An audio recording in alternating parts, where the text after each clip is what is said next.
Hello, everybody. Welcome to Calculus 3 again. Let's start with a land acknowledgement. I would like to acknowledge that we are in the traditional land of the first people of Seattle, the Duwamish people, past and present, and honor with gratitude the land itself and the Duwamish tribe. This is how they want to be acknowledged. And you can find more information on this website. Um, this is a video for Math 153, Summer 2021 course, and it's about the mainly the course structure. And if you go to the syllabus here, in a previous video, I talked about learning objectives, individual and group learning objectives, and learning and how to earn those.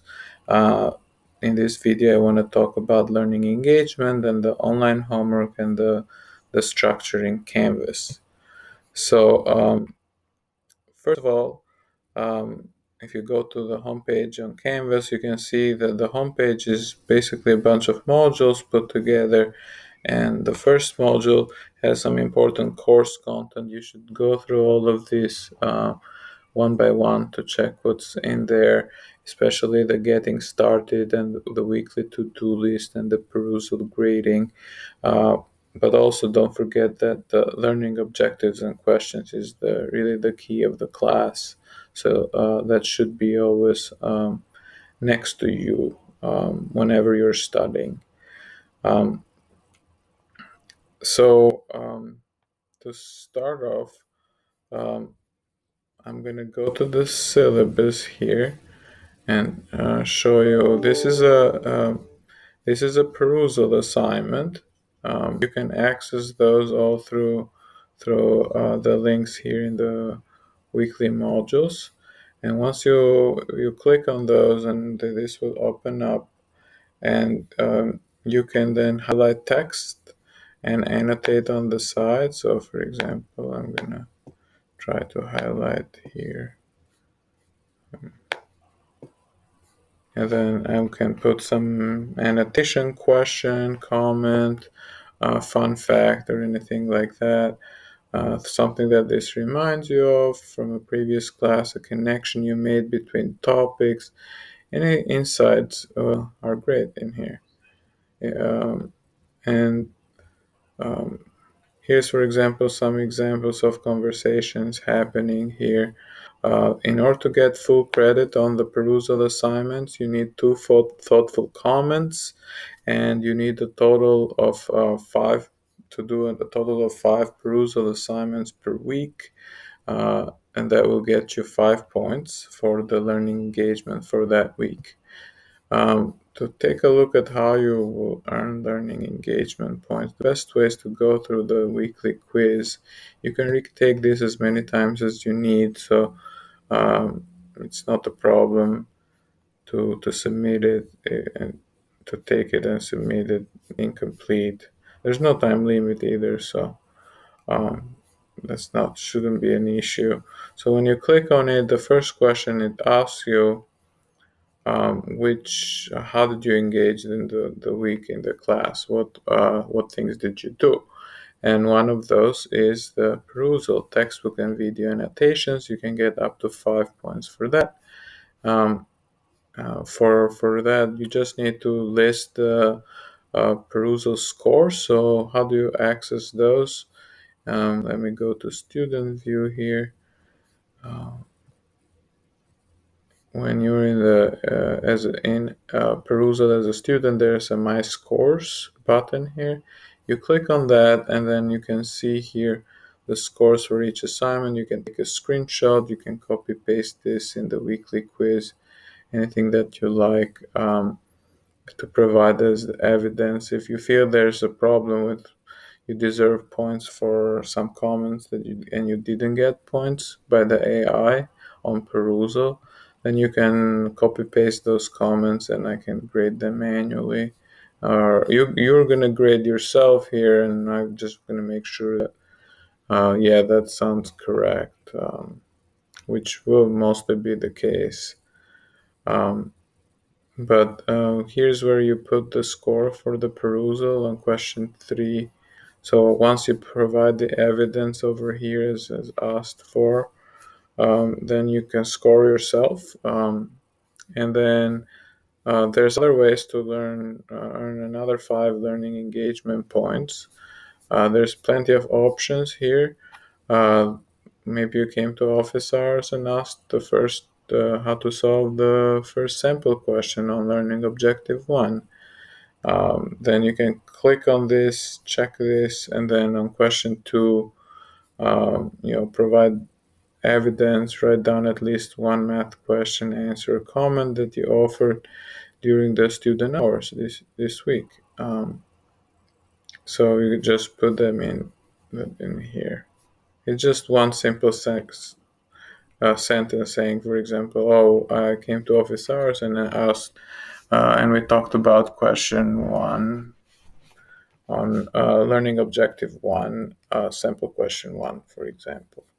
And the whole class discussion on Microsoft Teams, say you posted a couple of times per week there, you can earn up to 2 points per day.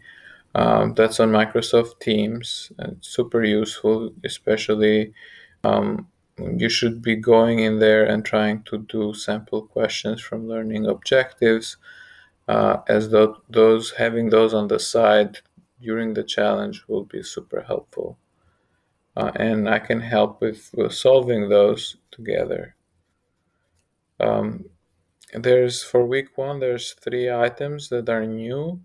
They're just extra. You can get extra points for filling this out, so you should take advantage of that in case you need the extra points.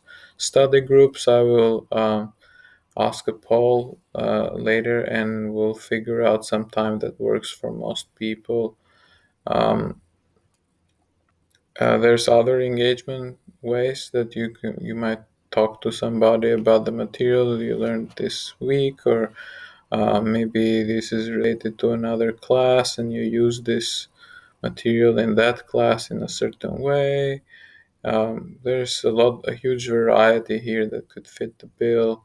And you get also a point for reflecting on your learning that week, answering these questions here. So there's several ways to earn credit for learning engagement. If this don't work for you, please feel free to contact me if you have a question, or you want to do something differently. You feel that you learn in a certain way. I'm happy to adjust to your learning style. Okay, so that's the learning engagement points, and you don't need all full credit here for learning engagement. You just need uh, so um,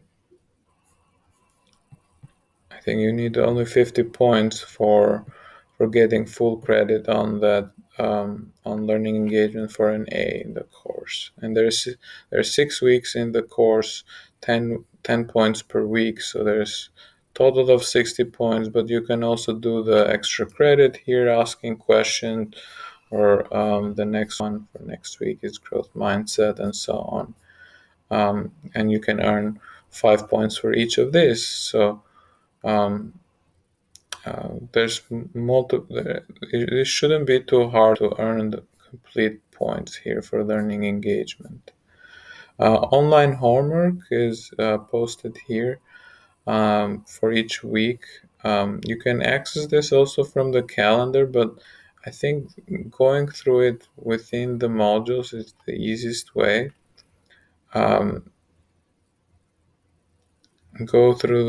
Click on the one of the homework, and I'm going to switch to student view here.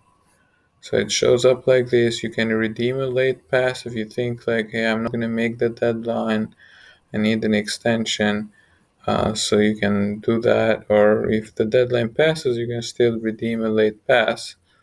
You have 10 of those, so you should be able to adjust anything that comes up you're not able to do in time.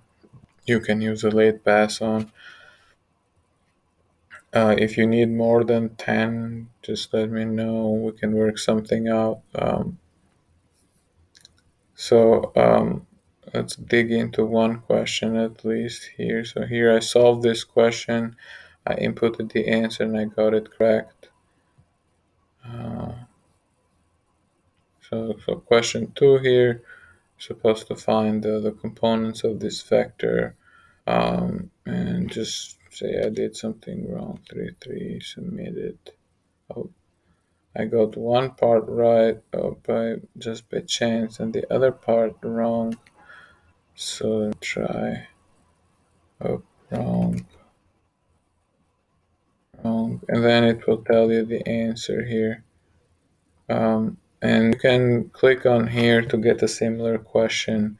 There's no penalty whatsoever for retrying on a question. In fact, I highly encourage you to try things out and see how things are working. So for example, for this question, maybe you didn't know you had to do it, you had to use this kind of brackets in here. And so maybe you did put -2, -5, but in a different format and it was marked wrong. So you can try to click on it and until you see the answer and then you realize like, oh, it's supposed to be in this format. Okay. And then you can figure it out. Try things out before clicking on the video and watching the video. You can also message me or post in the whole class discussion for help. But try to spend some time yourself thinking about this. The point here is not that you uh, complete the homework, is that you learn the underlying math behind the homework. That will be useful for completing learning objectives on challenges. Just doing the online homework, though, is not enough to be able to for you to successfully complete the learning objective, as usually those questions are more involved than these online homework questions. But these are sort of the basics of it. If you understand this, then at least that builds the foundation. So you should definitely understand everything here very, very well.